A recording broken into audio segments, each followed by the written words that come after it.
This show is part of the RetroZap.com podcast network.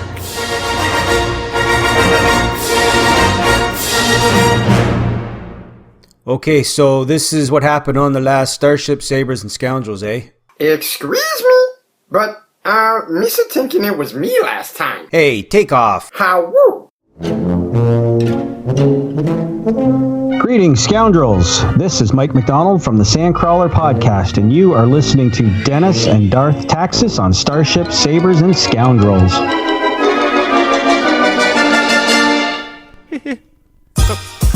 Okay, peer mediation time, America. Let's each say 3 things we like about each other. We'll start. America, you make one HE double ice hockey sticks of a hamburger. Your movies are kick And your guns are darn scary. Good job. Okay, now you do us.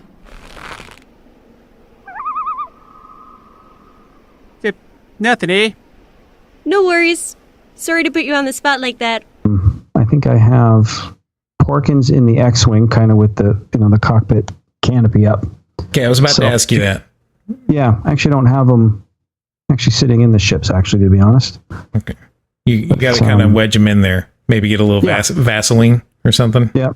Okay. That and a mallet and just kind of kind of ram them in there. So he's up there in all his glory.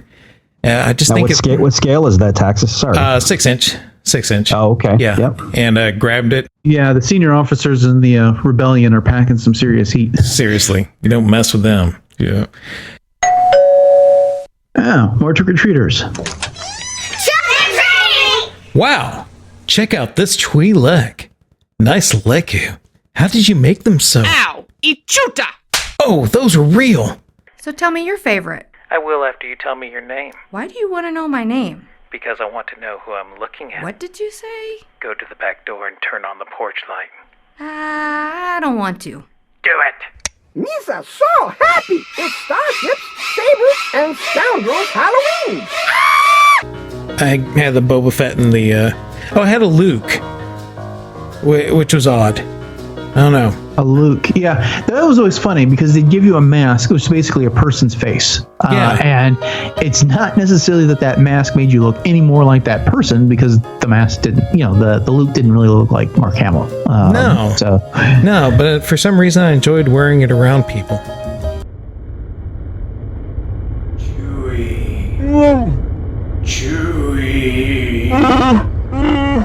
Chewie. Yeah, it's really me, buddy. Yeah, I'm glad to see you too. Of course, I can always see you. All the time. Yeah, I'd rather forget that. Greetings, scoundrels. It's election day. Take a break from the political bickering and join us for episode 15. Here's what is coming up in this week's show. The saga of the Museum of Narrative Art continues. Taxus and I discuss the most recent developments regarding the museum and other stories in this week's news. What would Star Wars be without a Death Star? What would The Force Awakens be without Starkiller Base? We'll take a look at the technological terrors of the Star Wars galaxy in this week's hypothetical. After a week off, Rebels is back. We'll break down the most recent episode, Imperial Super Commandos. Finally, respond to your feedback in Silence Fools. The political shenanigans are almost over. We're almost there, and we can make it. This is Starships, Sabers, and Scoundrels.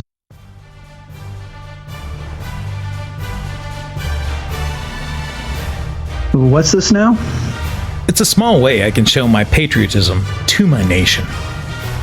Are you celebrating the election? At my age, that's always a cause for celebration.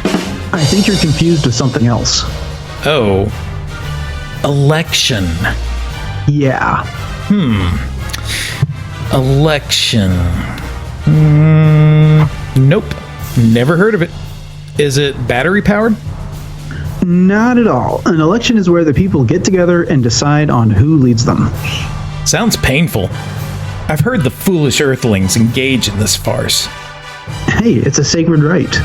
I prefer the more direct route of someone utilizing cunning, murder, lies, and war to ascend to power and force the galaxy to do what they want. Besides, I think this elections thing doesn't exist. I don't follow you. Well, a word doesn't really exist unless it's in the dictionary. Please, look it up. Okay. Let's see. Connie, Ella Campaign, Electricity, Ewok. Nope, not in there. That can't be right. What dictionary are you using? The Sheev Palpatine Glorious Imperial Unabridged Dictionary. Oh. For kids. Great. 8th edition. Salutations, low-down, no-good scoundrel demographic. Welcome back to the insignificant third party of a podcast that never asks to see ID and reminds you to listen early and often. I am your co-host, excitedly waiting to exit poll everyone I can, Darth Taxus, coming to you from the designated voting place on board my flagship, the Assessor Collector. And with me, as always, is the guy you love to hang with more than someone named Chad, Dennis the Phantom Menace Keithley. Dennis? Hello, Taxus, and hello to all our scoundrels. I have two things to say. One, I hope everyone voted. That was very important. And two, I am really glad this long, sad political season is almost over. Yeah, did you hear who's running in the primaries for the next one yet? Stop it. I'm excited. Yeah, I'm sure you are. Let's get on to the news.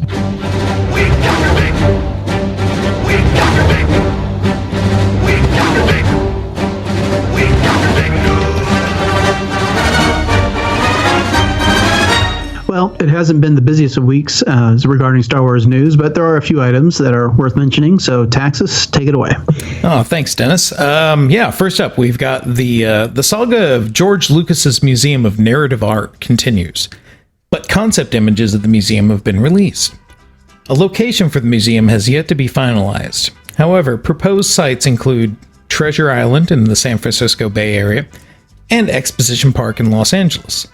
Both designs are by a 40-year-old architect named Ma Yang-song. There we go. Each design has been described as fluid and features green space on top of the building. So, looking at it, it's kind of interesting. I see perspective with Kaepernick Stadium behind it. I can't remember what you call that place, but Levi Stadium. Thank you very much. It's weird. It's like from the one side angle concept, it looks like it's not as big as I would think it would be, but from the top, it looks like a Mon Calamari cruiser. Yeah, that's an interesting description. I came to two other similarities with other starships. One, I kind of thought it looked a bit like something from Naboo, the Queen's Royal Starship. Or two, the one, one of these, the features, it kind of looks like one of the newer versions of the Enterprise. Not the Abrams reboots, but the the Enterprise E or whatever it was from those movies before. But it's very modern, to say the least. It's very fluid. That's an accurate description. I know that some of the green spaces were added to kind of combat the feeling that it is just a little too much. The idea is to add some green space so it looks natural and blends into the surroundings. Yeah. But hey, you know what? I think what it looks like is probably a bigger deal to people in LA and San Francisco. The version that they had for Chicago, I like that an awful lot, and this is different than that. But why was Chicago even in the running? I mean, I just don't think Chicago when I think George Lucas. No offense at all to Chicago, of course. Right. The thing is that, of course, originally he was trying to get it built in the Presidio area in San Francisco, and then they ran into too many obstacles there. He got fed up and decided to try and build in Chicago, and essentially their museum district on the lake. And then, there was friends of the park that got in the way and objected, and so it couldn't be built there. But his wife is from Chicago, and so it was just it was another big city, big area to put it. So, they may be friends of the park, but they're not friends to you, Chicago. Remember that. This is true. This is true. All right. Well, in other news, the iconic sound system THX has been acquired by Razer, which is a gaming peripheral and sound laptop maker. THX is the company founded by George Lucas, of course, back in 1983, and that they established and certified a baseline of audio performances at cinemas. Despite this acquisition, Razer intends to maintain THX's management staff and allow it to run its own operations. I think this is one of those things where fans of Lucas and everything he did are probably going to be more concerned than anybody else. But that big note that you hear at the beginning of movies in a lot of different theaters, that crescendos and is very loud, that really just demonstrates the full capability of the sound system, has just really become iconic with going to the movies these days. So cool that they're going to let them continue to do their own thing and pioneer sound development in theaters. Yeah, it's kind of weird. Okay. So, short of selling Disney, Star Wars to Disney, I just wonder why Disney didn't go after these other elements. You know what I mean? Well, I don't think, maybe they will at some day. Maybe they'll buy Razer, but they seem to be more in the business of making the entertainment than making the the venue that you see it at. And I'm not sure that this is something that they really needed to have as part of their business model. So it's just when I think of George Lucas, I think of Lucasfilm, I think of Skywalker Sound, I think of all those great names. Right. THX, to me, has always been part and parcel with George Lucas. And it just feels weird. It's intellectual property / real property if there's, a fixed component to it, right? But it's just weird that's going to Razer. What's the aspect there? What's the angle there? Razer's primarily a video gaming peripheral type company, right? Sure. So, sure. Yeah. Well, like I said, I think this is going to matter more to fans of George Lucas and his movies and everything he's done than anybody else. The fact of the matter is, it could have been sold to Hot Topic for all we know. Oh, the idea is though that they're still going to get to run their own business. So I don't think that the average fan is going to notice anything that's different. It's just that there's a different parent company. By the way, I must have had my head in the sand for the past couple of weeks because I just read about that Hot Topic acquisition of Her Universe 2 days ago. Yeah, I haven't looked into that too much, largely because as much as I respect the Her Universe brand, it's just simply not all that applicable to me because the products aren't really for me. But it felt, that fills a very important niche in the marketing sphere for Star Wars, and it's provided women and girls with an opportunity to buy merchandise that's largely been unavailable to them for years and years. So Ashley Eckstein did a great job there, and it sounds like she'll continue to be able to put together products for extend her product base with Hot Topic. Well, plus my girls have a ton of that Hot Topic cash that they always use. Wow. And so I anticipate at least one's probably going to start walking away with more Her Universe designs, Cool. That's cool. As a result, you know what I mean? Because it does, having a brick and mortar kind of application like that, I think makes it a lot easier for some people to acquire the product, if you know what I'm saying. Plus, that's for certain. Plus, I'm sure production's probably going to ramp up a little bit more to maintain the storefront demand. Rather than just a, internet, indeed, type of thing. But anyway, it's kind of, I just didn't expect that. I read it, I was like, oh, wow, that's a big deal. That's big news. So congratulations, Ashley. Well deserved. So, okay, well, we got next up, let's see, fans of Battlefront video game will be pleased to know that the next installment of the franchise is expected in the fall of 2017. During Electronic Arts' second quarter earnings call, Electronic Arts' CFO responded to a question about the expected release of the game by stating it should arrive about a year from now. Okay, so I have missed the boat completely on this game. I know it's awesome. I see videos online and everything about it. This sounds like it's a completely new version. Everything else is going to go out the window, so to speak. Yeah, unfortunately, I can't talk too intelligently about this development because I, too, didn't really get a chance to play the current version, largely because I don't have a PlayStation 4 or the Xbox One. But, I've heard a few nuggets about this new version. I guess a lot of it is going to focus on the new sequel trilogy content. So I think fans have that to look forward to. And I'm with you. Everything I've seen from Battlefront has been spectacular looking. For me, I think I prefer games that have a solo player or single player or cooperative play more than I enjoy the player versus player element of games. Yeah. So, that I think I could have enjoyed playing Battlefront for a while, but eventually I would have wanted some sort of a story, some sort of a campaign mode. Yeah, that's a good point. I guess it's just a different style of thinking, I know maybe... What was it? Battlefront was one of the first ones. First big game that was really kind of PvP focused, if I remember correctly.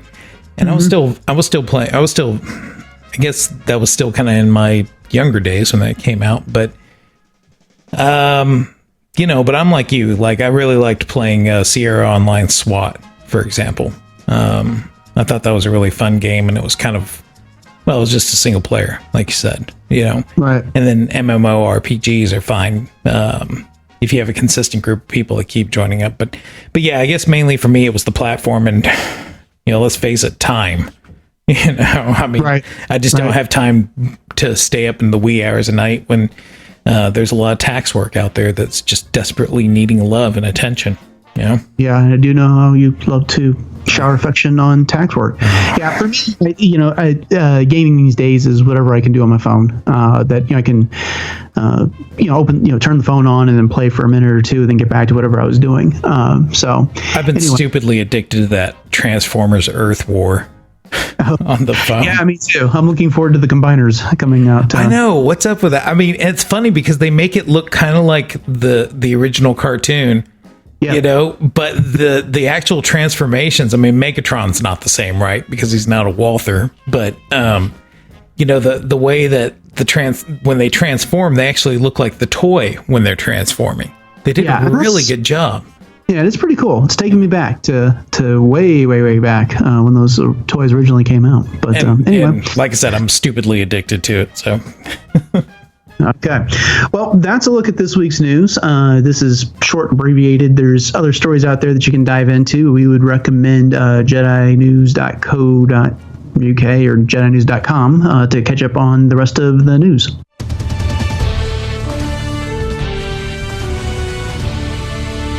Good evening, gentle beings. Welcome to the first debate of a long time ago in a galaxy far, far away. I'm your moderator, Wolf Blaster, coming to you tonight from Binks Hall, located at the hallowed ground of the Imperial Academy. This race has been described at best one-sided, and at worst, one-sided. In fact, we're not even sure there's actually an election. But let me introduce the candidates. First, it is my great pleasure to introduce His Imperial Majesty, Emperor Palpatine.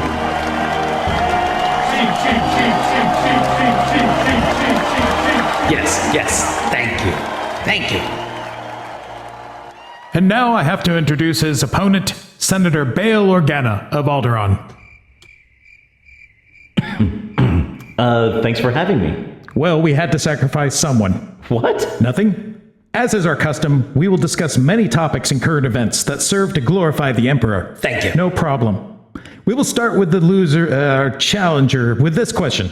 Senator, clearly the Empire has a need to defend itself against outside forces. Yet, you advocate that we need to reduce spending.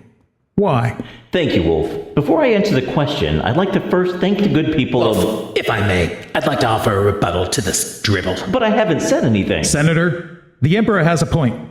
You will have a chance to respond. I'd like to remind the good people of my great galactic empire that only with a strong military can I keep security and stability for them during these turbulent times. But please, Senator, let him finish. And I think the citizens of this empire have heard enough from peace-sucking, surrender monkey lizard space hippies like the Senator and his misguided ilk. But since the end of the Clone Wars, there's been no threats that warrant such a buildup in military. I really don't know what you could possibly imagine it's classified. we should be threatened by. Need to know. To stand here and tell the galaxy that there's some nebulous threat that could possibly threaten the security of the Empire is just a ruse to consolidate your own power. Wolf, are you going to allow this? Citizens to believe Senator, what is Senator, it? it's Emperor Palpatine's turn to reply. Senator Poodoo Head has raised some very important questions. Still, there's the very real danger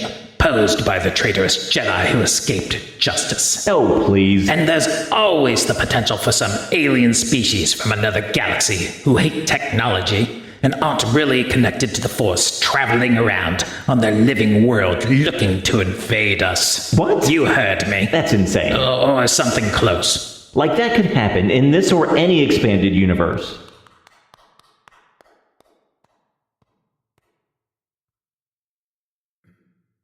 You were saying? Okay, I'd like to take this opportunity to discuss the growing scandal that you kept secret Imperial documents on a personal holocron. I'd like to take this opportunity to call you a Poodoo Head again. When I think of all the revelations from WikiLeaks, that's staggering. What can I say? I'm amazing.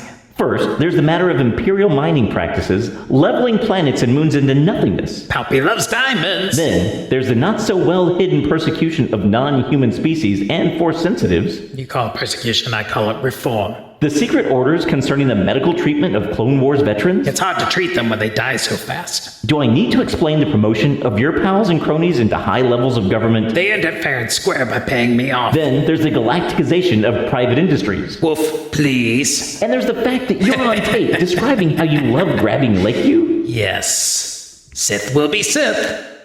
Good times. Then there's the discovery of a new superweapon called the Death Star. Hey!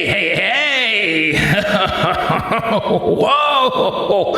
Whoa! I'm not going to let you get away with these baseless accusations. Right, Wolf? Actually, I'd like to hear where this is going, Your Highness. Your Highness, do you have a rebuttal? Yes, I do, Wolf. Poodoo Head. That is not an argument. Poodoo Head. Poodoo Head. Poodoo Head. Poodoo Head. Poodoo Head. Poodoo Head. Oh, that's really mature. Oh, that's really mature. Stop it. Stop it. We're having a serious debate on these important matters. We're having a serious debate on these important matters. You're just... The people must... Can we please? I hate you. Now it is time for closing remarks. Emperor? Yes. In this time of great uncertainty, I'd like these citizens to remember one thing as they are standing in front of their local Imperial election compliance officer. Who I am and what I will do to them.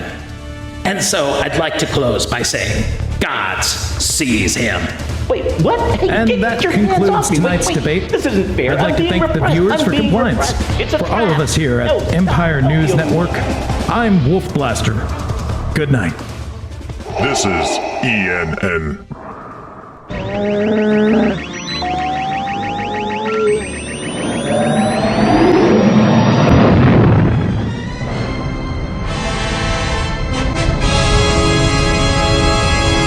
With the release of Rogue One only weeks away, now is a good time to talk superweapons. Star Wars has a long history of superweapons, and they are part of what makes Star Wars, well, Star Wars. Through the generations, the Separatists, the Empire, the First Order, and others have attempted to control the galaxy using technological terrors designed to destroy entire fleets, if not planets or star systems. Here are some of the more notable superweapons constructed by the villains in the Star Wars galaxy. And just a side note, many of the descriptions that I'm going to be referring to can be found and are borrowed from Wikipedia. So if you want more information on any of these and plenty of others, head over there or StarWars.com. Yep. So, Taxus, as I just mentioned, Star Wars has got a very long tradition of employing super weapons. It's kind of a trope to a degree, but Legends had their fair share. Those are all put aside, and of course we got plenty in canon as well. So I kind of thought we'd There's no way we're going to get to all of them because there's just tons that have been classified as super weapons. But there's some that have been notable throughout the canon and the old canon. So I thought we'd start with the Malevolence, which first appeared in the Clone Wars, and the description of it reads as such: the Malevolence was a subjugator class heavy cruiser used by General Grievous and Count Dooku during the Clone Wars. Its deadly ion cannons could disable the power systems of an entire fleet, rendering them defenseless against the ship's lasers. A squadron of Y-Wings led by Anakin Skywalker destroyed the ion cannon, saving the Republic Medical Station, or a Republic Medical Station. The Malevolence was eventually destroyed when Jedi General Anakin Skywalker reprogrammed the ship's navicomputer, causing it to crash into a moon. So I thought the Malevolence was actually a pretty cool ship. In fact, it was after the original Clone Wars movies came out, and then we had the Yoda episode. This was, I think, fairly early in that first season, and that was kind of a neat entry into the canon. It really kind of drew me in that they were, it raised the stakes for what was going on. No pun intended with canon, by the way. Exactly. This was, you're right. It must have been really early. I was trying to think about this earlier. And, okay, how did it work exactly again? Refresh my memory on that. Was it like a giant ion cannon, sort of like the STF-1 or something from Robotech, or, I don't really know my Robotech all that well anymore, but each side of the Malevolence had an ion cannon built into it. Oh, okay. And so, it basically fly into position and then turn to aim one of those cannons at you. And then the ion, which, when it discharged, the weapon was a big ion ring. And then anything in its path essentially shut down. And then they would just bombard it with the turbo lasers aboard the Malevolence, their targets, and they could take out entire fleets in no time that way. And then so eventually Anakin, with Ahsoka as his gunner on the Y-Wing, and then a crew or a squad of Y-Wings, and then Plo Koon, I believe he was flying a Jedi starfighter. They attacked the Malevolence and knocked out the super weapon with some torpedoes, which allowed Anakin and others to board it later. There's more to that story, but it's really kind of immaterial for our purposes here. Well, it sounds very effective. How come they didn't make more of them? That's a good question. I think the answer to that one was, unlike the Death Star, which is largely built in secret, this weapon was not so secret. They tried to keep it secret, though. That was part of the story, that after it destroyed one of the Republic's fleets, it was sweeping through the battlefield and had droids going around rounding up all the clones and killing them so they could keep this weapon a secret. Oh, yeah. I remember that. It was creepy. And then I think the idea was to use it to hit and run, because if it knocked out whatever it was fighting, then it could, no one could tell anything about it, and it could continue to take the enemy by surprise. But that's a good point. Right. So after the Malevolence, we kind of move on to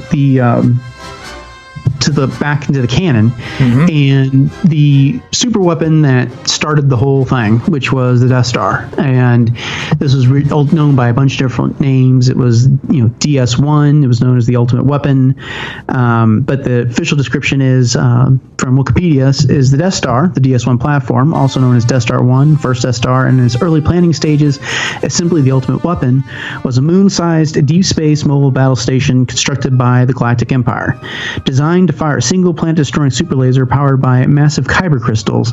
It was the pet project of both the Emperor Vader and its eventual commander, Grand Moff Wilf Tarkin, to expound the military philosophy of the aptly named Tarkin Doctrine.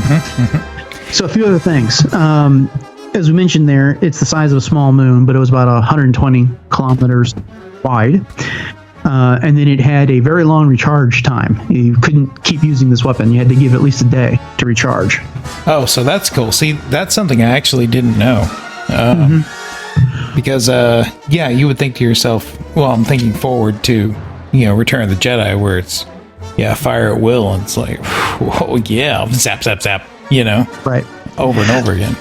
Well, the other things that was, the more recent developments about the Death Star, and I suppose we're going to learn a lot more about this next month with Rogue One, is that its primary weapon is focused through kyber crystals, which again, through Clone Wars and other more recent canon sources, we've learned what power a Jedi's lightsaber. Yes. The kyber crystals traditionally come from Ilum, and we've had that recent episode of Rebels. Was that season 1 or season 2 when Hera and Kanan attacked some Imperial transports that were hauling kyber crystals? I think that was season 1. Yeah, that was really early on. Yeah. And it was kind of teasing that perhaps maybe Lothal was central to the effort to get the Death Star up and running. Yeah. What's kind of neat about this is I've got the Haynes Death Star, I guess, technical manual by Ryder Wyndham and not Wyndham and Chris Reef and Chris Travis. And the interior, I mean, I guess when I was younger, I used to think of the Death Star as like, man, layer after layer after layer of levels full of troops, right? Well, most of it is just power source, cannon, you know what I mean? It's like the interior of the entire thing. The only real habitable, you might say, sections of it would be the just very thin outer layer, sort of like a planet, Right. Yeah. We got to see a bit more about the Death Star in Claudia Gray's novel, Lost Stars. Yeah. Because what's his face, the male protagonist? I can't think of his name, but he was stationed there for a while. So was Sienna Ray. Sienna. But so they were there, and they got to see. They were aboard the Death Star when it fired on Alderaan, destroying that planet. Yeah. So it's and the thing is that in Legends, this wasn't even the first Death Star. The Empire had constructed a prototype and put it out in the Maw, which is where Kessel was. And the Maw was basically an area of space that was concealed by a bunch of black holes. And Han Solo and Chewbacca and I think Lando stumbled upon it almost by accident when they were trying to get to Kessel. And a lot of shenanigans take place in the Maw. But there was an earlier version of this. It was never really completed to house a navy and forces and stuff like that. And I don't think its primary weapon was as effective. Well, I know it wasn't effective as the DS1. But so at least in the Legends for a while, the Death Star was not originally the Death Star. It was the second Death Star. I really liked. I think let's think back at this. Okay, so like 77. Okay, first off, the concept, it's very I think avant-garde, right? And I thought it was really neat how Lucas had the vision of having these multiple small lasers all shooting together to create one giant laser. You know what I mean? Right. I mean, I think that, I don't know, I might be wrong. There's probably something, it was probably in Dune, I don't know, but where there was something like that, I don't know. It just seemed very, very innovative to me at the time. Yeah, I don't recall anything like that in Dune. I've read several of those books now. But the Star Wars came out when I was a very young child, and so I didn't really have anything to compare it with. But some of the things that were striking about it were, the interior is, as you were mentioning earlier, you had these habitable areas, but they're very stark. I mean, they don't, there's not necessarily a luxurious place. They had to swing across a chasm when they were escaping from stormtroopers, and I'm assuming that thing goes down far enough, maybe to the core of the Death Star. And when Obi-Wan was trying to shut down tractor beams, he was out on a ledge, again over a very large chasm. It was a very it's a very efficient place. It wasn't designed necessarily for the most comfort, although Wikipedia suggested that the Death Star had a lot more comforts than the average Imperial base. Oh yeah, it was probably the choice assignment, right? But did you ever get a chance to read James Luceno's, I think it was his novel, Death Star? No, I actually haven't. Yeah. And I'm sorry, that was not by Luceno. That was, I think, Michael Reeves. I think is the author's name. It was an interesting take. It was kind of about the construction of the Death Star and the interesting twist on that. And spoiler, so you might want to skip ahead a minute if you haven't heard this before. Was that it was constructed. I'm trying to remember which planet it was constructed around, but nothing that we now know it to be involved with. And the first planet destroyed was not Alderaan, but the planet that in which it was constructed on. And then the events of that novel lead up right to the Rebels' attack on the Death Star and the destruction of it. And you basically have a cast of characters, many of which were just civilians that inhabited the Death Star and then had to flee as they realized that what was going on with it. And then one of the engineers that was responsible for firing the primary weapon, he was having a crisis of conscience about firing it. And so that part in the movie, when they're getting ready to fire on Yavin, you hear that voice, stand by. Yeah. It was him buying time because he just couldn't. He'd already destroyed, they'd already destroyed 2 planets with this Death Star, and he couldn't bear to destroy Yavin 4. That's interesting. So he was having a hard time pulling the trigger, and then of course that extra second bought the rebellion all the time they needed to finish off the Death Star. That's kind of interesting. I just started thinking about this. Okay, just the sheer circumference of this thing. Man, they were really lucky, or I guess you might say it was providence of the Force, that the Millennium Falcon landed right where Vader's at doing his command actions, and the princess is being imprisoned. And the tractor beam controllers are right there. You know what I mean? It's like, that sucker's huge, man. Yeah, you can call it luck. Obi-Wan Kenobi would say there's no such thing as luck. I guess my response to that would be, they were on the lookout for this freighter in the first place, and it was thought that maybe that it might have the plans because they blasted out of Mos Eisley spaceport, and so I would kind of expect. So they'd want to bring it in closer to right, okay. Right, and I would just and I'm assuming that the tractor beam that brought it into that docking bay was probably not too far away from that docking bay. So I need to kind of put the calculations of the diameter and try to figure out what the surface area and how many layers, what that would equate to in kilometers, square kilometers distance. So you do that and get back to me. All right.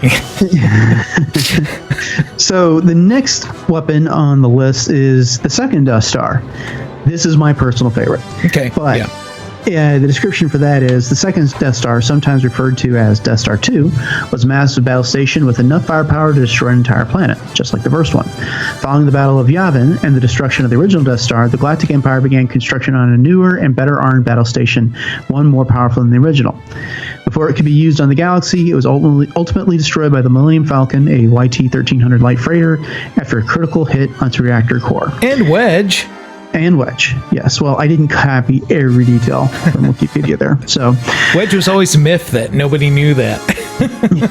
I got to tell you, I was in 3rd grade when Return of the Jedi came out, and I remember seeing this thing on screen for the first time and was just in awe of it. Yeah. I didn't realize it was any bigger, but it was a whole lot more lethal and scary looking.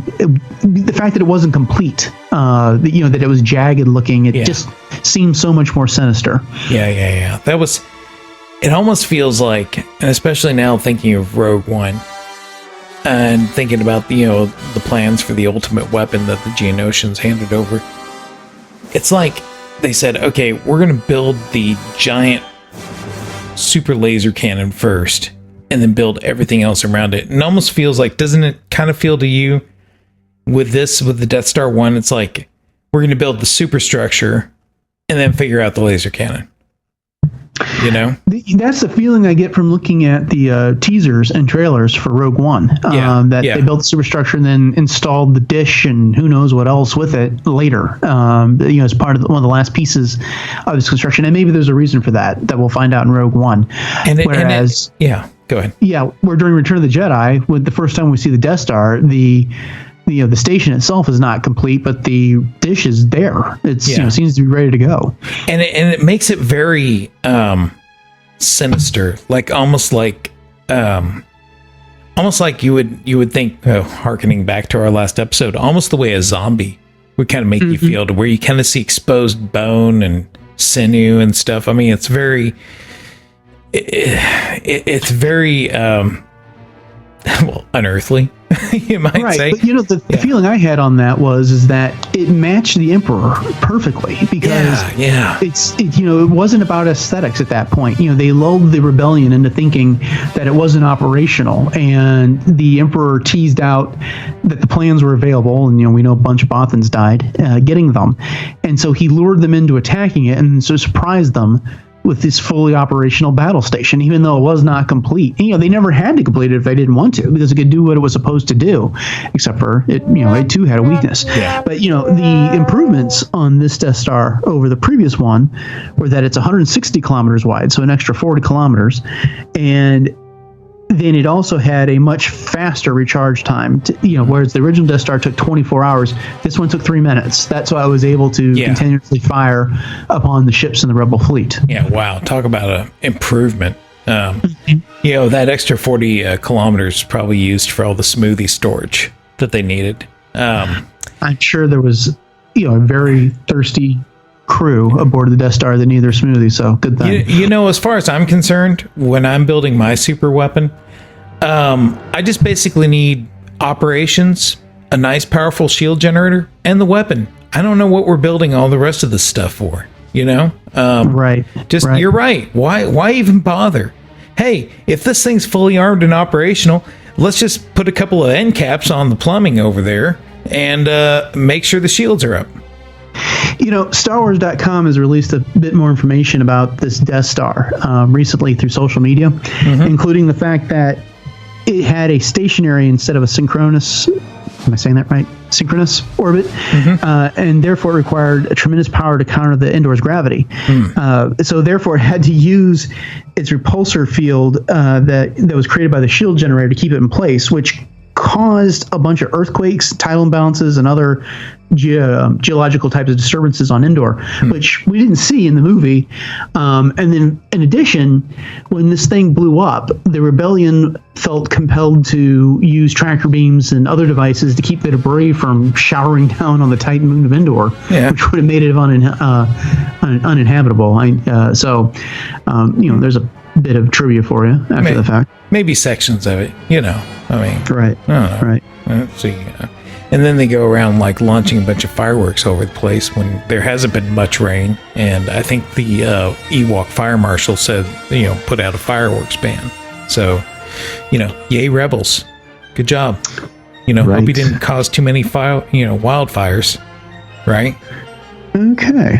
Well, moving on. Now we're going to get into some legends here. Okay. The Death Stars, the two Death Stars, were not the last time in the Legends universe that the plans were used to create or attempt to create a super weapon. And first we have the Darksaber. The Darksaber battle station was a super weapon built by the crime lord Durga the Hutt in 12 years after the Battle of Yavin.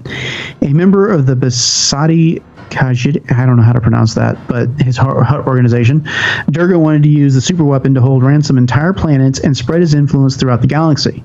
Based on the set of plans for the original Death Star battle station stolen by Durga from the original Imperial Information Center on the galactic capital of Coruscant, the Darksaber was designed by the engineer Bevel Lemelisk, the creator of the Death Star and a number of other super weapons.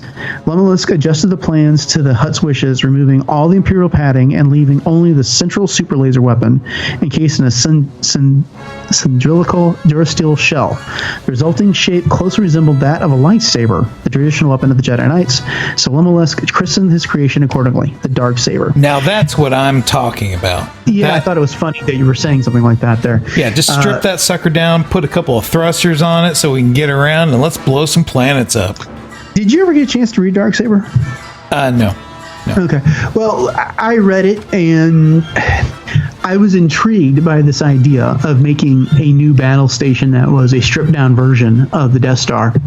And I guess leave it to a Hutt to do something like that. He was building this thing on the cheap, and so he had to get secondhand supplies, secondhand material, which was causing all kinds of problem. He had this, the workforce was a hive-minded species called the Tau'rel, and they kept getting distracted. If a starship flew into the system, they'd all abandon their work and climb all over each other so that one of them can get a better look at the ship so they could all see it. And then they would, if one made a mistake, they would begin building things off in the wrong direction. They had problems with the supercomputers because they were like second, aftermarket parts. Yeah. And then furthermore, he was building this thing in the asteroid field around Hoth, and Crix Madine met his demise attempting to sabotage this thing. And then when the rebellions attacked en masse, Durga attempted to escape through the asteroid field, only to find that the primary weapon didn't actually work. And so when he was trying to destroy a couple asteroids in his way, it didn't happen, and they crushed the Darksaber. Oh. It was an interesting novel. It was a light read for the most part. I thought it was a kind of a throwaway way of getting rid of Crix Madine. But hey, that is the danger of having these type of plans out there. So, Bevel Lemelisk. Just shot you a picture of him from this book. He seems to be, and of course this is probably Legends now, but he's a very, very suspicious looking character, and maybe you'll notice one particular aspect of him. What, the artificial eye? Yeah. Who does that remind you of? I mean, it's not an artificial eye, but it was another, like we... Are you thinking of Silo? Kinda. A little bit, Yeah, and maybe that was an inspiration for Silo. I was not a fan of Bevel Lemelisk, and so I'm glad that this part of the old continuity has been erased. He's got cool hair, though. Yeah, I mean, this guy was, after the defect with the original Death Star, that exhaust port that they were able to shoot a proton torpedo down, destroy the whole thing. The Emperor killed Lemelisk and then cloned him and brought him back to destroy to design the second Death Star. That's how it was in Legends. Oh, okay. Poor unfortunate guy, and he was killed a couple times in rather gruesome ways. But well, that's kind of like Silo as well, isn't it? Yeah, except for Silo was doing it to himself and was able. I don't know. It's Silo wasn't a wholly original creation in the Star Wars universe, but he was much better overall. Yeah. So moving on, the next. This one I hesitated to include because it wasn't really designed to be a super weapon, but it was used as one, and that is Centerpoint Station, which was created by the Killiks, which were a hive-minded insect species. Yep. And it was an ancient space station that was capable of moving entire planets with its tractor beams. It was created by Thurret Hive of the Killiks 100,000 years before the Battle of Yavin, and it was perhaps one of the oldest artifacts known to the Jedi in the Yuzong-Vong War area. Okay, this thing made the Death Stars look small. It was about 350 kilometers long. It moved all the planets in the Corellian system into their current orbits. And it was later... turns out that it was used to keep Abeloth in the Maw in kind of an alternate dimension, and oh wow, that's crazy. Yeah, I don't know if you know who Abeloth is, but in the Legends continuity, she was kind of another member of that whole Mortis family of characters. But anyway, when it was eventually destroyed when it was sabotaged to during the Second Galactic Civil War, when Jason Solo had become a Sith and was trying to subjugate certain worlds on behalf of the Galactic Alliance. The Luke and others were attempting to sabotage the station and destroy it so they could not be used in the war, because they tried to use it to ill effect in the Yuzon-Vong War. Send out a gravity wave through hyperspace to destroy fleets, and someone attempted to use it against the Galactic Alliance, one of these Solo's characters, but he set it for the coordinates of Coruscant, or so he thought, 000. Well, Centerpoint Station uses 000 as its own coordinates, and so it turned its weapon on itself and it was destroyed. So it was an interesting part of Legends. It was kind of problematic because when you have a weapon that's that big and that huge, you always run the risk of, well, why isn't it being used, and why not have it? Why not wipe out an invading alien race that's attacking this galaxy with it? Yeah, especially since the Yuzon-Vong used some sort of weird planet, right? Right. I'm a little sketchy on that one, to be honest with you. I never really was into that. I mean, I like the New Jedi Order series of books. They had their own, all their own organic technology that was, based off of living creatures that were genetically modified to do things. And, they had one that could slowly alter the gravity of a moon and pull it into the planet. That's how Chewbacca was killed. A moon crashed on him. But anyway. I'm so glad they got rid of that. Right. Yeah. Did you ever get a chance to play the Star Wars Armada games? Yeah, I did. That was the one where you could build fleets and stuff, right? There's been two different games that you got to do that. One was the Star Wars Rebellion game, and then the other one was the Armada, where you could build fleets and you could also build ground-based units and attack planets on that. The second version was a bit more like the Command and Conquer PC games. I seem to remember playing both of them, but Rebellion, actually still have a copy of Rebellion sitting over there. Right. Well, the reason why I referenced that is that this next entry, the Eclipse Star Destroyer, featured prominently in the expansion to the Armada, and it was a Star Destroyer larger than the Executor class destroyers, and the primary feature of it was that it had a super laser that ran the length of the Star Destroyer that was not as powerful as a Death Star, but could be used to wipe out opposing capital ships with a single blast, and it could inflict a lot of damage on a planet that it happened to be attacking. Okay, all right. And whereas it was about 17.5 kilometers long. But anyways, moving on. Okay, now we're up to my least favorite entry in the super weapon department, because I think it was perhaps the most problematic, and this was the Sun Crusher. All right. Are you familiar with this? Not as much, no. Okay, well, let me read the description to you. All right. The Sun Crusher was a nearly indestructible craft that was no larger than a starfighter, but was capable of unleashing destruction on the magnitude that dwarfed even the Death Star's capabilities.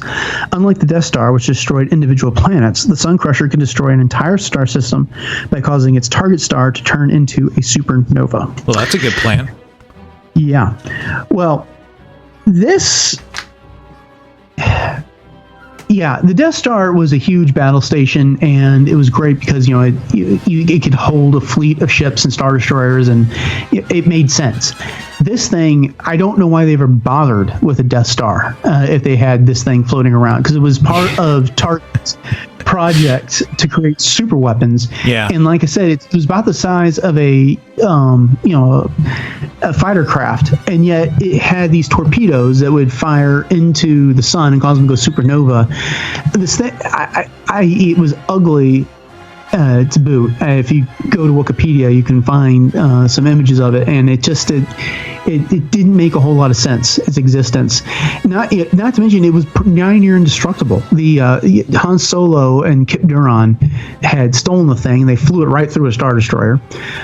Later, when Kip was under the influence of Exar Kun, he used it to destroy the planet Carida. I'm not sure how it's pronounced, but it was in a planet that had an Imperial training facility on it. I experimented with Exar Kun in college. I'm sure you did. But then eventually, to try and get rid of it, they kind of flew it into the atmosphere of the Yavin, the gas giant, only for Kip to pull it out later with the Force when he was under the influence of Exar Kun. Oh man, that stuff will make you do crazy things. Yeah, this sounds super lame. I'm sorry. I mean, okay, all right. It just seems to violate the rule. If you're going to have a super weapon, you need to have some sort of flaw, right? Right. And this just, okay, all right. Doesn't this sound like something, a kid would come up with? It's really small. It shoots things that destroys everything, I mean, right. I don't know what they were thinking with this. I'm sorry. I think they got into one of those situations where they had to continue to up the ante. You've had a Death Star that was destroyed. You had another Death Star that got destroyed. You've had, various other super weapons, and so you need something that creates a new obstacle for the rebellion, who's overcome everything else. So I don't know. It was never my favorite. Eventually, this thing was destroyed in a black hole, so it did go away. But along with that prototype Death Star that I was telling you about earlier. So that's kind of ironic. Yeah, right. Yeah. But anyway, so that was that. Well, we're getting close to the end of this segment, but we'll finish up with this and one more and maybe some other honorable mentions. But the most recent example of a super weapon is, of course, Starkiller Base. Yeah. Which was a mobile ice planet located in the unknown regions that served as a stronghold of the First Order 30 years after the Battle of Endor. Commanded by an unofficial triumvirate of General Armitage Hux, Kylo Ren, and Captain Phasma, it was armed with a super weapon capable of destroying entire star systems halfway across the galaxy. The First Order viewed this ability as an evolution of the planet-destroying capabilities of the Galactic Empire's Death Star designs, and the weapons serving as the ultimate culmination of old Empire research into dark energy translations and hyperspace tunneling. Okay. So, again, it's it reminds a lot of people of the Death Star, and I guess that was intended. But how do you think this thing ranks, or how do you compare it to the original Death Star and Death Star 2? Well, it's much more efficient. I mean, it wipes out an entire star system, doesn't it? And I kind of like the concept of how it powered itself. It didn't have some sort of self-generating kyber crystal stuff. It had to actually suck the energy from a sun, Right. At first, when I heard Starkiller, I was thinking that was going to be like something that would sort of like the failed little A-wing with, the death trigger that we just discussed in the Sun Crusher. I thought it was going to be something that made a sun go supernova. Destroying all the planets. But, I actually, I thought it was a pretty cool super weapon. I thought it was really, and maybe it was the way they presented it firing, that with Hux's grand speech and then Kylo watching it shoot across, and you kind of see the reflection in his mask, and you don't really know what he's thinking there, and then the terror on the faces. I mean, that's something we lacked in the first Star Wars was, what's going down on the planet's surface whenever the Death Star suddenly drops out of hyperspace, But you see the terror, and you really feel for the poor victims in a certain way. You do. One of the things I liked about it is that, the Death Star was unique in its day, but this was not necessarily a knockoff of the Death Star because it was a planet. This entire middle section of this planet had been excavated and used. Now, a lot of people speculate that this was Ilum because it's we're researching into this that it too runs on some kyber crystals, or kyber crystals are present in its operating systems, and the research I've done suggests that there was a lot of kyber crystals in whatever planet it was, and spoiler, but we learn from the Ahsoka novel that Ilum has been kind of decimated by the Empire in their attempt to find kyber crystals. So maybe it is, maybe it's not. I'm not sure. But I liked it. I like the concept. I like the idea of it. It's problematic in that it doesn't completely kill a star. It doesn't completely drain a star. It takes out the dark matter energy from the star and uses that to it unleashes that on a planet, and it does that by tunneling through hyperspace, and so it gets his weapon pretty much fires and almost instantaneously its shot arrives at its target. But it still is a living planet, and there was creatures and trees and everything seen on it. So it would seem to me that you would have to be prepared to fire this thing and then move it real quick to another system where it could orbit a ready star, and everything wouldn't die that's on that planet. Right, that's a good point. Yeah, because how are you gonna keep that sucker out in the middle of deep space and not have it completely freeze over? Right. Yeah, unless somehow the residual energy inside the planet from the device is continuing warmth that a sun generally would give. But even then, you're going to be missing some type of energy, right? That the sun, that a sun would give, that would need to help the ecosystem, right? Right. I like the design of it. I mean, it's very imposing, Again, it kind of looks like it kind of looks like the torpedo sphere almost, with the big, that was kind of a precursor to the Death Star and Legends, and with the big eye sitting in the middle of the planet. And I mean, if you're gonna do that, then I think that's a pretty innovative way to look at it. It's familiar yet different. Right. Well, I think we've hit most of the big super weapons here, so we can start to wrap this up. There's the other one I could think of that came to mind was the Eye of Palpatine, which was a weapon that Palpatine had commissioned that was really a converted asteroid, and the whole point of it was that they could maneuver it to a planet and then rain hell from above. It didn't really necessarily have its own super weapon like the Death Star, but it was a weapons platform that had plenty of torpedoes and turbo lasers, and I don't remember the story too clearly that came from. So it's a Star Destroyer that's a rock. Yeah, pretty much. Throwing a rocket at a planet. But, sure. So that was another one. Did you have any others that you in mind? I'm thinking about the two instances that I can think of where we saw weather machines that decimated a planet surface, like, let's see, in Knight Errant. Did you read that series, the John Jackson Miller Dark Horse comic series? I did, but it's been a long time.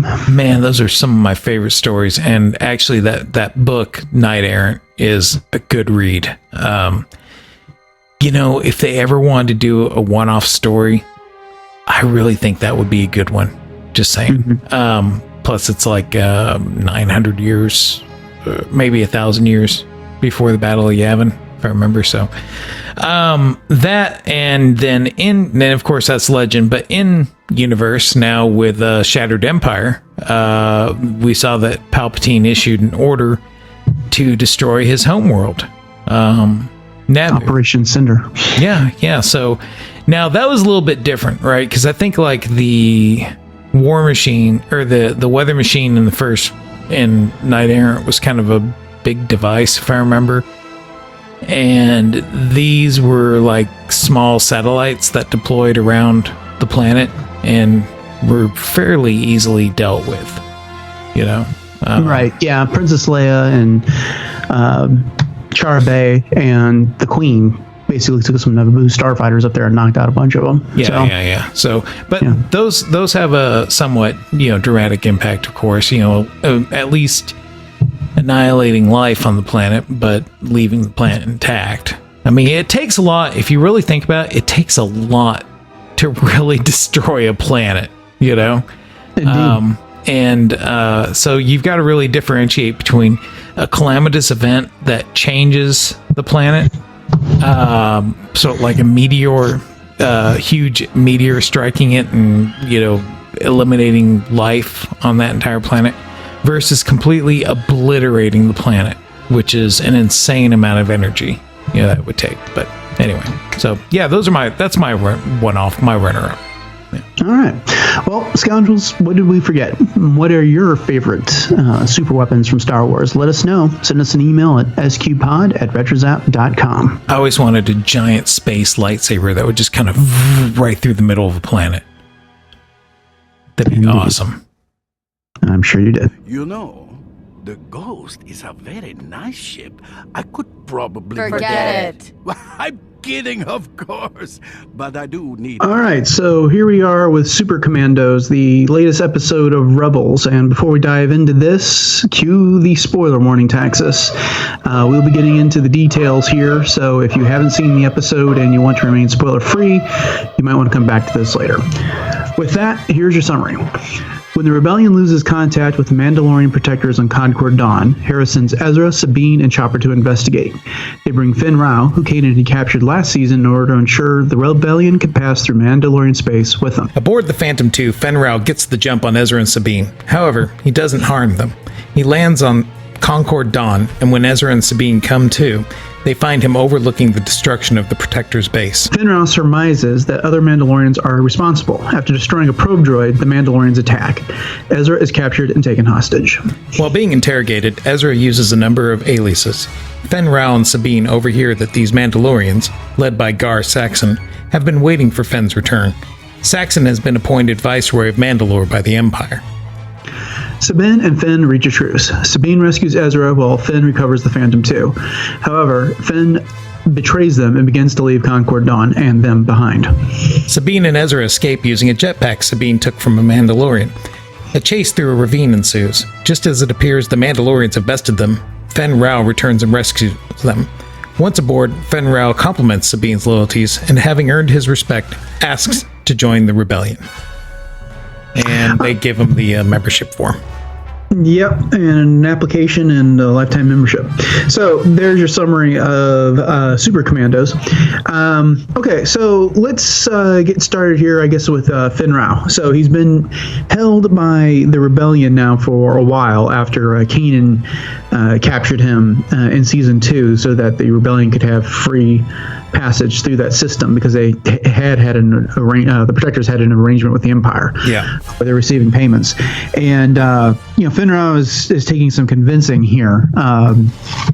He's says that he's very loyal to Mandalore, and and so that's where his loyalties lie. It's not so much about getting payments from the Empire. It's not about fighting for freedom in the galaxy. It's all about Mandalore.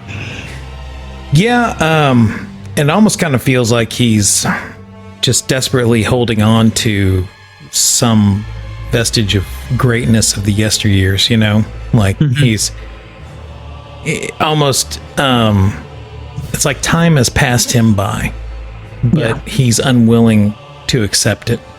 Well, he makes that comment to Sabine and Ezra that the Empires come and go, and there's one constant, and that is Mandalore. That they've weathered everything that's happened, and so he's basically just looking out for the best of his people.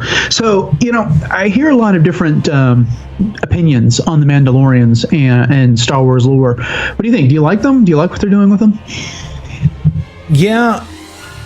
Well, let me preface it with, I'm just going to assume that there's other segments in Mandalorian history that where they were a significant force to be reckoned with. They had an empire. They were great. That's not I don't think a stretch to reach, because we know from Clone Wars that they had become pacifists after a long military tradition, and where they pretty much decimated their planet, and so they were living in those cube-like cities as a result. Right, but not all of them have become pacifists, apparently. But, but that was a general thing, yes. Yeah, and so, I don't know. I'm really I guess I'm kind of wishy-washy on this one. I'm just going to admit it, because I think that the concept of them is pretty awesome, but we have yet to really see, except for Sabine, one Mandalorian's really whooping up. You know what I mean? Well, we got a lot of them in the Clone Wars. We haven't had as much of them here in Rebels. We had the episode last season where their fighters took out Hera in Phoenix Squadron. Yeah. And they were pretty proficient there. And then Kanan and Sabine had to go to Concord Dawn to take down Fenn Rau because the rebellions need to be able to go through space. So, they have their moments. Well, let's move to Sabine here for a bit. We get a little bit more of her story, and we know that now that her mother is alive, and both Fenn Rau and the villain Gar Saxon, who's the Viceroy, have basically, during the course of this episode, at times accused her of betraying the Mandalorians, or some faction of the Mandalorians. If she'd stuck on Mandalore, Fenn Rau says that she could have been one of the Protectors, and if she'd stuck on Mandalore, Gar Saxon says you could have had one of these suits of armor. You could have been one of us.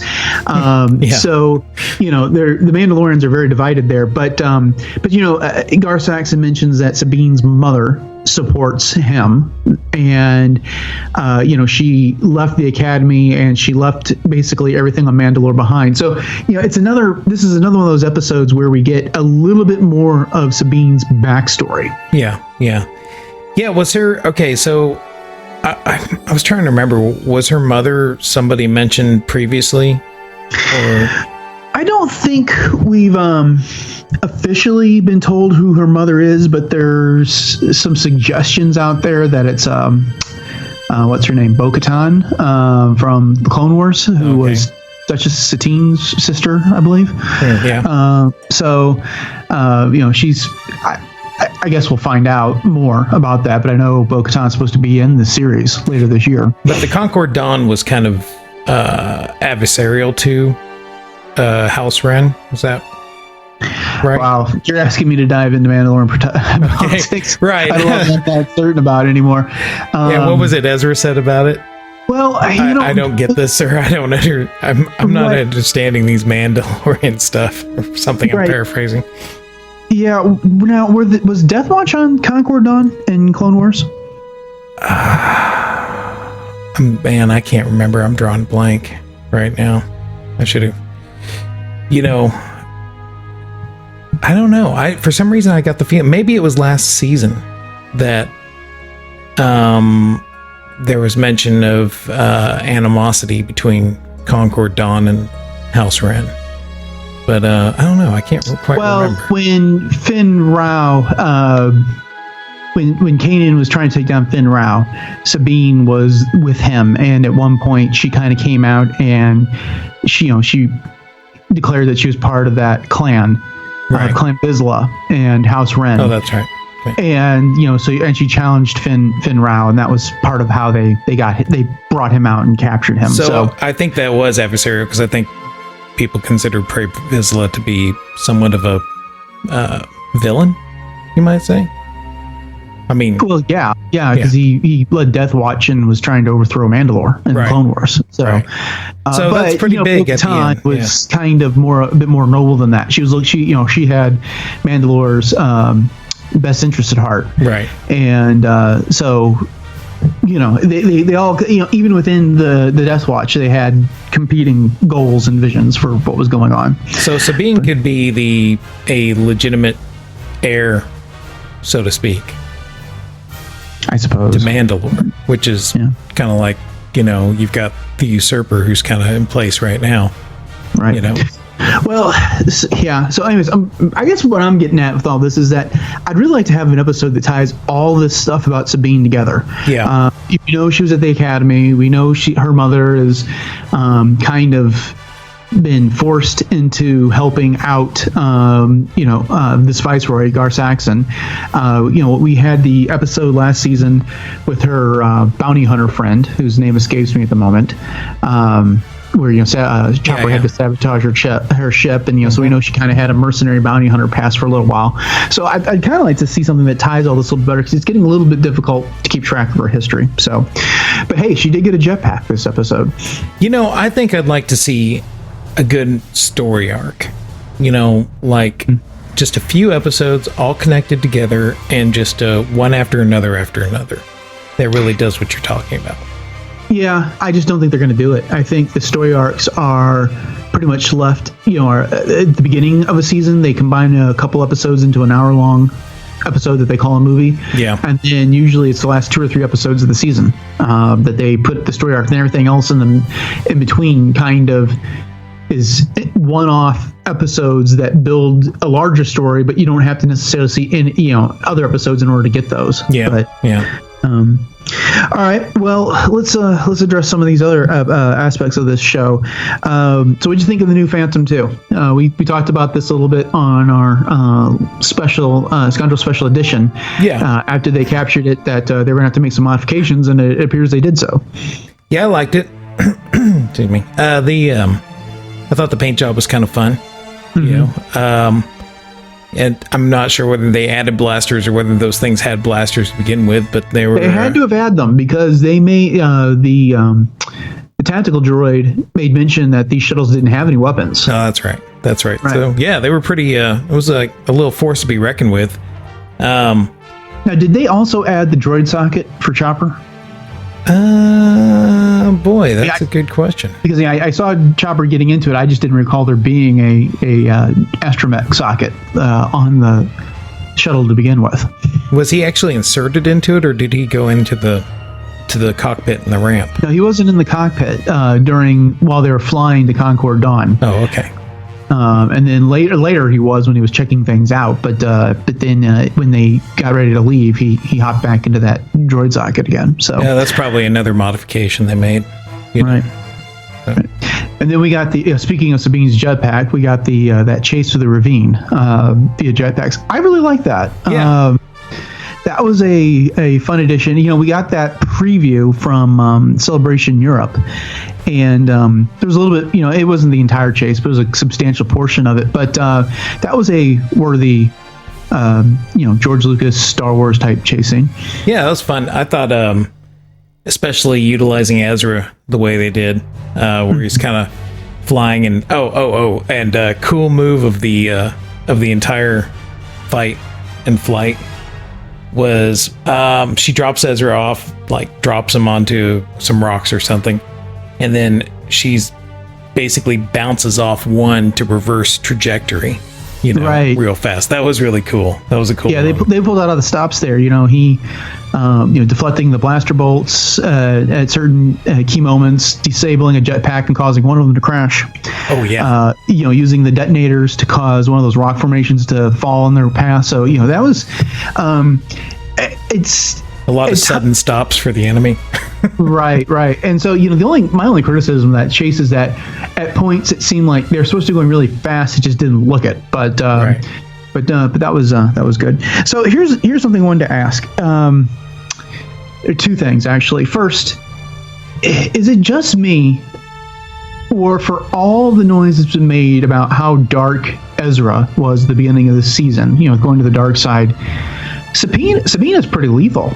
I'm thinking back to season 1. When they went to that broadcast tower, she walked in and shot a stormtrooper in the face. And that wasn't the first time she'd done anything like that. Right. And, she straight up blasts her enemies. Whereas, and that's not to say that the other rebels don't kill as well. But, even in this episode, I couldn't tell if at one point when they were prowling around the Protector's camp and the Mandalorians were there, Ezra seemed to shoot at one of the feet of one of those Mandalorians. Yeah. And I couldn't tell if he did that on purpose or not. But then even later in the episode, Ezra had an opportunity he was using the Force to try and keep the Mandalorians from shooting Chopper. And, he didn't choke them. He didn't use a Force suggestion on them. He didn't, Force push them or anything. He was, he just kept pushing, moving the gun so that they couldn't get Chopper. But, Sabine, she threw a grenade in that fight. And then, she seems to go straight for the kill a lot of times. Yeah, I kept saying that. I was like, why doesn't Ezra just open up some slice and dice? He's not completely helpless anymore, and he's very he's rapidly gained skill, obviously. It's almost like maybe he's a little afraid. Well, is he afraid, or is he really retreated from the dark side? We had this discussion last time about a Rebels episode, and it's what happened to Ezra in this journey into the dark. And I don't know, maybe has he matured and he's kind of getting it now that you don't necessarily always have to kill your enemies to defeat your enemies, and sometimes the best way to win is to do something a little bit more subtle.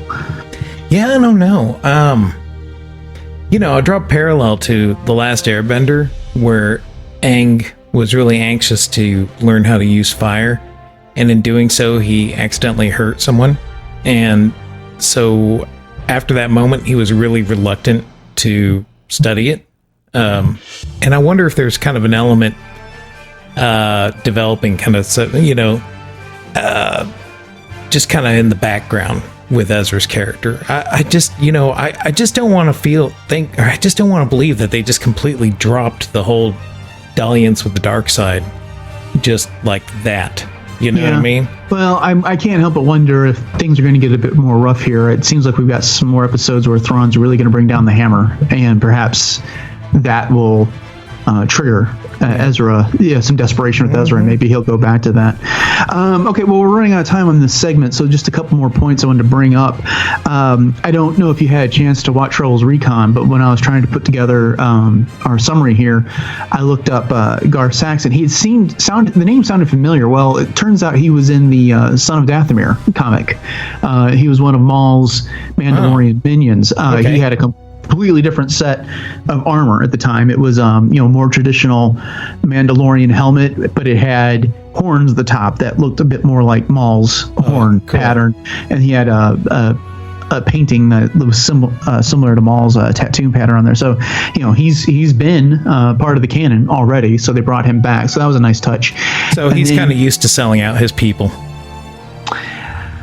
I guess so. The thing is, he still professes that he's looking out for the best of Mandalore as well, and that the Empire brought stability to them. I think that's a fool's way of looking at it. Code word for slavery. Yeah. Right. And then the other thing, I guess, is that what did you think of the armor that the Mandalorians were wearing here? I didn't like it as much. I like the straight up T visor. Mando armor, and but I think they were going back for the Ralph McQuarrie style original concepts or something. Yeah, they addressed that on the Rebels Recon as well, and they did look at the prototype white Boba Fett armor when it was intended to maybe be a different class of Stormtrooper type armor, and so they blended that with what we know as the Mandalorian armor now, and basically a Stormtrooper armor. The idea was that they weren't, as you were suggesting just a moment ago, they weren't just operating on behalf of Mandalore. These were Imperial agents, and so these uniforms were supposed to show that they were a little bit different. Yeah, that makes sense. And I kind of liked I did notice that all of them were white except for Gar Saxon. Yeah, for Gar Saxon. And then I did I really kind of hope that Sabine, I know she kept that jetpack, or at least she didn't throw it away or something, so I hope she figures out how to repair that, because that would be awesome. Oh yeah, definitely to use. But I think she lost one or both of her guns. I don't know, I'd have to go back and look at it, but I was keeping watch, and I was like, oh no, there go her prize pistols. Well, I think if the rebellion has a shortage of anything, it's not pistols, so I suspect she'll be able to get those back. All right, well, you got what's your concluding thoughts on this episode?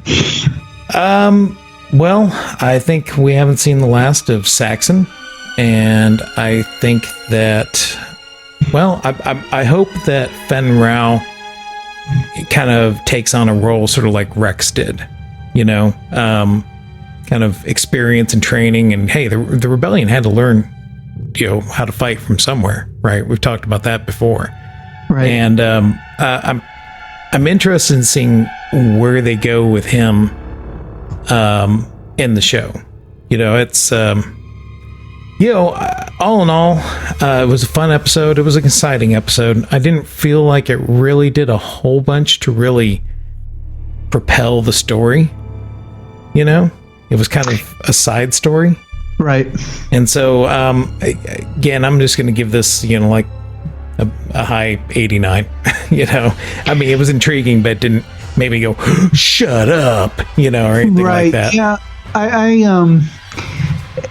I think this will be an interesting episode, as with many of the episodes this season, to look back once the season concludes and see if this actually contributed to a larger story or was a building block that we just don't know what it is yet. I mean, a lot of this season has been the further development of the rebellion with, retrieving Wedge and going to get those Y-Wings, and now there's Fen Rao, and so they've been trying to assemble a larger rebellion, and so maybe this is another step in that Fen Rao shows up and helps train troops and contributes to the rebellion in some cause. As for me, I don't know. It's I've enjoyed the season of Rebels. I think I've enjoyed the prior seasons of Rebels a little bit better. I don't, This was a fine episode. I liked it more with a couple rewatches than I did the first time I saw it. The Mandalorian thing is getting a little bit more interesting. I want to see something that stitches everything together with as far as Sabine goes. I really want to know what caused her to leave. Yeah. I want to know what's going on with her mom. I think all that's coming this season, but I'd like to have that one episode that's going to make all this other stuff make sense. And I suspect we're going to get that's what they're talking about moment. In some sort of an episode coming up. I'm going to give it a straight out B, slightly above average, maybe an 86 or so. Okay. I really enjoyed the ravine chase, and but it took me a second viewing to really get what was going on with Finn Rao and the Empire and everything else. I think that was a little bit on the clumsy side, but other than that, it was another good episode. I enjoyed it. So far the season doesn't feel as driven as the last season did. I think mainly because we had the unifying factor. I mean, let's face it, we had Ahsoka in it, and she was kind of driving. You know what I mean? There's something about that. Well, we didn't just have Ahsoka. We also had those Inquisitors chasing him all the time. There was something. There was that, and Thrawn's been a lot more in the background. Yes. He's supposed to be the primary nemesis of this season, and he only shows up for moments at a time and not in every episode. Yeah. I have a feeling, like you said, something's about to build. To the big showdown. But all right, well, that will do it for our look at Super Commandos. So if you have any thoughts on this one, scoundrels, we'd love to hear them. Send us your emails at sqpod@retrozap.com. He owns vacation property on the lava banks of Mustafar. Compelled to speak like Yoda, he is not. His first order is to party on. He has no issues with sand. He can't go to Otogunga because he boomed a Gasa, crashed the boss's hay liver, which is another way to say he is banished. His TIE fighter has shields, but he leaves them down. When he came aboard, Princess Leia detected a pleasant aroma. He is the most interesting Sith in the galaxy. I always drink, and sometimes, when I'm desperate, I drink Dulce Spir. Stay seathy, my fools. Just as we do in every show, it is time for... Silence, fools! Okay, well, what we got this week is from one David Kelly. And we received the following email. My son, Gianni, wants to know, does Yoda have a spaceship? This is a good question, from a very young mind. And I think I threw that out there to the RetroZap communique, and it sparked a little bit of back and forth. Do you remember that? I really don't, but I do have thoughts on this question. Okay. He's actually had a couple different ships. The first one, and it really depends on what you're talking about. During the Clone Wars, in the last season, we got to see this when he was having visions and questioning his sanity. He had a scaled down version of the Jedi Interceptor, and he used that to planet hop for a while he was trying to come to terms with whatever was going on with the dark side. Yeah, it was kind of more like a ball of a cockpit rather than elongated. Too. Right. Yeah, it was, like I said, it was a much smaller version of that traditional Jedi Interceptor. And then at the conclusion of the Clone Wars, when Order 66 was issued, he escaped from Kashyyyk. Now, I'm not exactly sure what ship that was, but I do know that Bail Organa retrieved him. I don't think it really had the power to go too far. Yeah, it kind of looked like the elevator from Willy Wonka and the Chocolate Factory. Right. It was like it was kind of upright, and it more looked like an escape pod more than anything else. Speaking of escape pods, when he departed for Dagobah, and when he was going into exile, he took an escape pod. That's how he got there, and he originally used that as his hut until it basically broke down. Then he was forced to build a new one. Well, okay? So was that in Legends, or was that? I found that on Wikipedia, and I didn't quite catch it. Okay. I'm pretty sure it came from the canon section of their discussion, but I didn't see the source. Oh, interesting. Okay. Now, there was also a card game that had assigned a an assault transport to Yoda, and since it was supposed to be Yoda's ship, it had some yellow detailing on it that set it apart from everything else. But take that one with a grain of salt. I think it was just an attempt to give Yoda a ship for the purposes of that game. So what do you think about that ship that was on Kashyyyk? I mean, do you think that was there like a holdover, like oh, too wasted am I? Leave my ship here, may I? A couple of things occur to me. One, I'm assuming he got to Kashyyyk in one of the traditional Jedi Star Cruisers, the Republic Star Cruisers. Right, he was leading that thing on his own. But he also mentioned before he went to Kashyyyk that he had good relations with the Wookiees. So perhaps he had taken that ship there on a prior mission to Kashyyyk. That's one thought I had. Or two, he and Mace Windu had discussions earlier about the dark side clouding everything, and Mace had mentioned that he was concerned that their ability to use the Force is being diminished. So maybe he was thinking ahead, and he brought that with him and had it stashed as in case he needed to get away. That's a good point. Yeah, I would almost think that it had to arrive there before the Battle of Kashyyyk because none of the clones knew about it. And you would think that if he brought it with him, that would be, in some computer bank or something somewhere. I don't know. Right. Just thinking through it, Star Wars in space. So, so apparently he had multiple ships, that's the answer. But if you had to have one to put your Yoda action figure, you would want, I think I would pick the little modified Jedi Starfighter. Or after he was exiled in Dagobah, he used to just run around with a stick with a bit of mud and leaves on the end of it and go vroom vroom. So that's the other ship. Okay. Let's see. Oh, David continues. He says, now, okay, how about this? Ready? We did not plan this. Do you think the absence of a working super weapon in Rogue One will affect the feel of the movie? That's a good question, because I'm thinking back to, all right, let's face it, it's like you said, super weapons in Star Wars are like chocolate and peanut butter, right? Right. And Empire Strikes Back, to me as a kid, felt strange because there wasn't some focal point for the good guys to unify for. You know what I mean?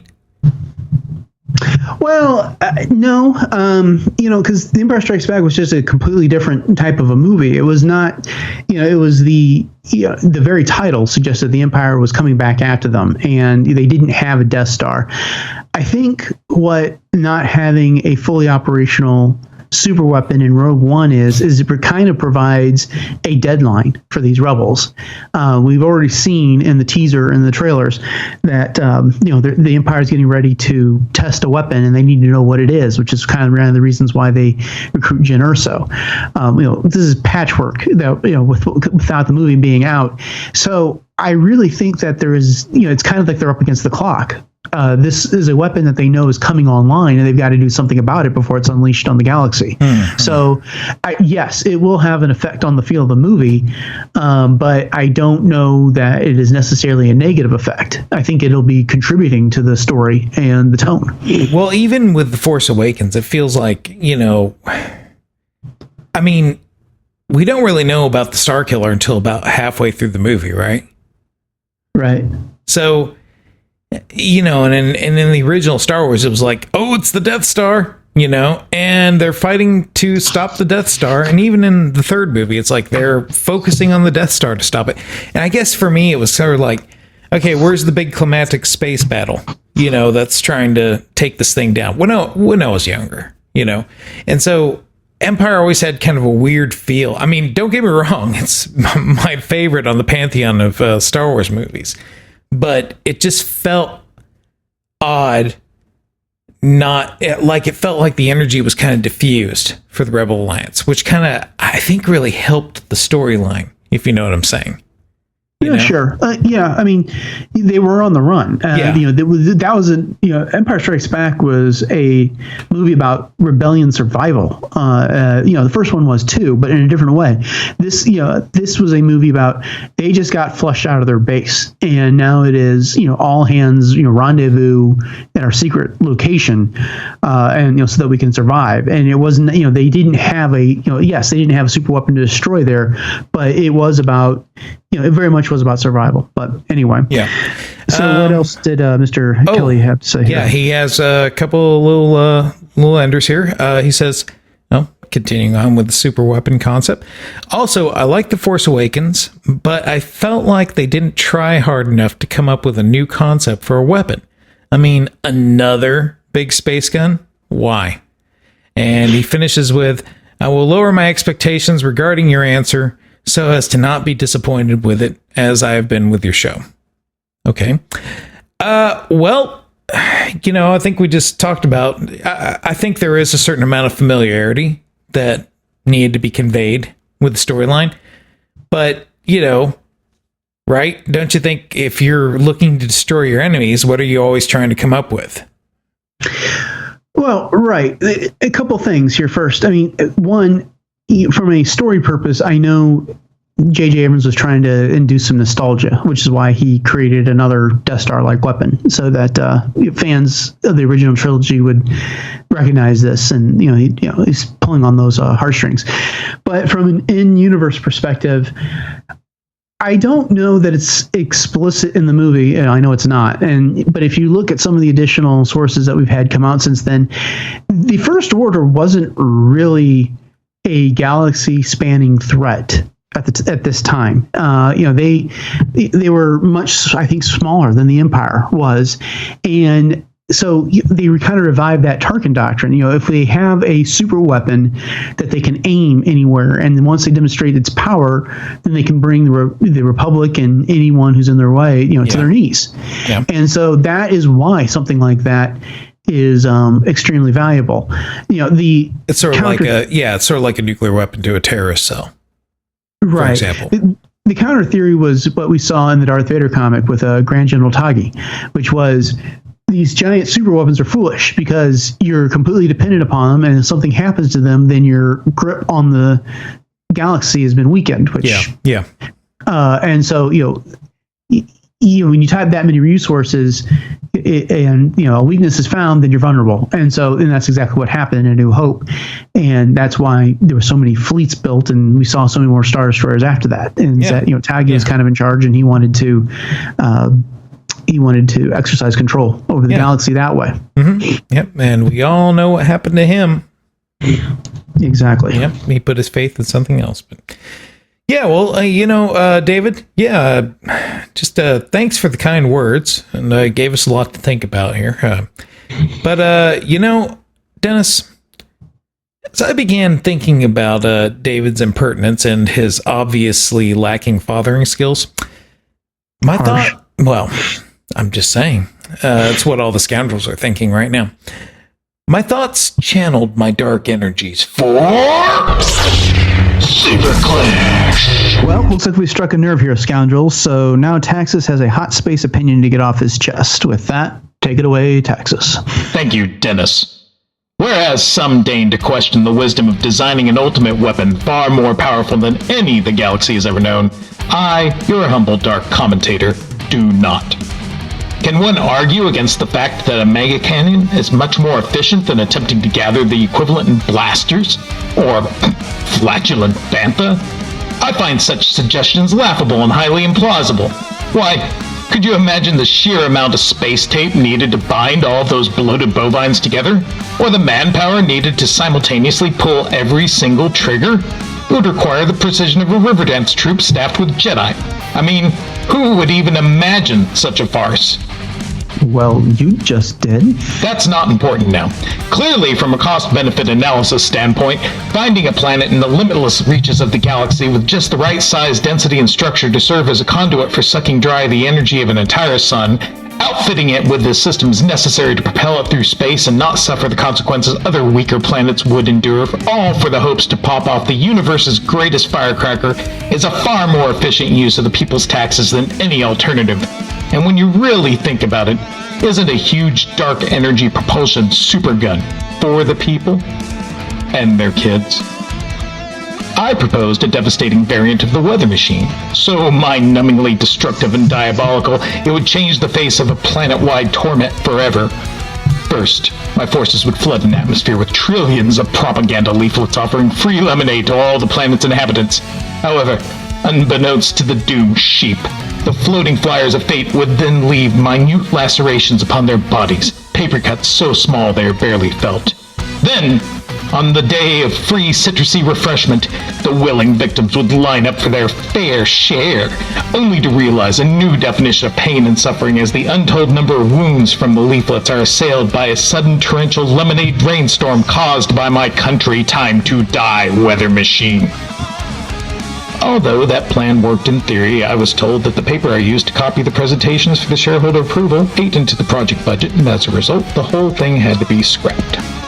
So, back to what works. Blowing things up. I do agree that the Star Killer is a low-hanging fruit when it comes to weapons innovation. But show me a weapons engineer with low-hanging fruit, and I'll show you an engineer who takes initiative and is, well, fed. In this era of pathetic attempts to hide in corners from the ever-present threat of microaggression, let us take a moment to pause and consider the supercannon. I, for one, much more prefer the promise they offer of macro-aggression. Also, let us thank Bogan that the soldiers tasked with targeting and firing these weapons have better training than the stormtroopers. Back to you, Dennis. Wow, all that about a weapon that you get to fire once. All right. Thanks for the hot space opinion tag. Yeah, right. Well, super weapons, rebels, some museum news, and more. Taxus, what was your favorite part of this week's show? I'm not sure, so I'm going to put it out to a vote. But before I do, here is how you can find us on social media. The show can be found on Twitter at SCubedPod. I am at Darth Taxus, and Dennis can be followed at DJKVER2. We are also on Facebook. We can be found there at facebook.com/SCubedPod. Scoundrels, as I mentioned last week, we could use your iTunes reviews. It is no secret that everyone asks for them, but they do help others find the show. So if you have a moment, we would appreciate a review anywhere you can leave one. We'll read good reviews that we find on the show. Also, if you get the chance, share our show posts on Twitter. Let others know you're listening. Thanks to everyone that has been sharing our show with others. Our recent downloads have really reflected some active sharing lately. In addition to social media, you can reach us by email at sqpod@retrozap.com. Have a good Star Wars story. What did you think about the latest episode of Rebels? Let us know. The best emails, which is almost all of them, end up in Silence Fools. Again, that email address is sqpod@retrozap.com. Speaking of retrozap.com, we are honored to be part of the retrozap.com podcast network. Please check out RetroZap for other great shows, including Brews and Blasters, the ArgCast, the Deucecast Movie Show, Dunecast, Skywalking Through Neverland, Talking Apes TV, Techno Retro Dads, the Trade Federation, We Know Nothing, the Animated Cast, Beltway Banthas, and the Sandcrawler. And there is a network feed that you can use to get all those shows at once instead of having to subscribe to them all individually. And on the recent Brews and Blasters, Joe Tavano announced that he's going to start a new show that will be about Faith No More's Song by Song. So look forward to that. Yeah. Special thanks to Aaron Lay for our show logos, Mario Matafari and the Scoundrel Players for their vocal talents. Also, a special thanks to Galactic Empire for their use of their music during Silence Fools. And a warm welcome to Andrew McAvoy, also known as Andrew in Belfast, to RetroZap.com. You can find his first contribution, The Bendu, the one in the middle of a family affair, on RetroZap. And here's our legal disclaimer. Starship, Sabers, and Scoundrels is not endorsed, affiliated with, or sponsored by Lucasfilm Limited and Disney. This show is intended for entertainment and informational purposes only. All characters, music, and sounds are the intellectual property of the respective copyright holders. All else is intellectual property of Starship, Sabers, and Scoundrels unless otherwise indicated. Well, any final thoughts, Taxus? Yeah, I've been studying this history of politics here on Earth, and how in the world did anyone ever think a gate made of water would keep anyone from breaking in? Silly Earthlings. Right. Well, that'll do it for this episode of Starship, Sabers, and Scoundrels. Thanks for listening, everyone, and we'll catch up with you next time. May the Force be with you. I am not a crook. Yes, you are. We got